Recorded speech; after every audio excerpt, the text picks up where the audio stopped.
اے پروردگار، جو کتاب تو نے نازل فرمائی ہے ہم اس پر ایمان لے آئے اور تیرے پیغمبر کے متبع ہو چکے۔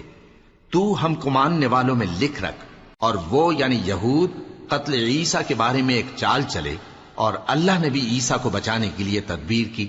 اور اللہ بہترین تدبیر کرنے والا ہے۔ اس وقت اللہ نے فرمایا کہ عیسیٰ، میں تمہاری دنیا میں رہنے کی مدت پوری کر کے تم کو اپنی طرف اٹھا لوں گا اور تمہیں کافروں کی صحبت سے پاک کر دوں گا، اور جو لوگ تمہاری پیروی کریں گے ان کو کافروں پر قیامت تک فائق و غالب رکھوں گا۔ پھر تم سب میرے پاس لوٹ کر آؤ گے تو جن باتوں میں تم اختلاف کرتے رہے اس دن تم میں ان کا فیصلہ کر دوں گا۔ اب جو کافر ہوئے ان کو دنیا اور آخرت دونوں میں سخت عذاب دوں گا،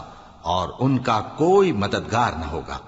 اور جو لوگ ایمان لائے اور عمل نیک کرتے رہے ان کو اللہ پورا پورا صلہ دے گا، اور اللہ ظالم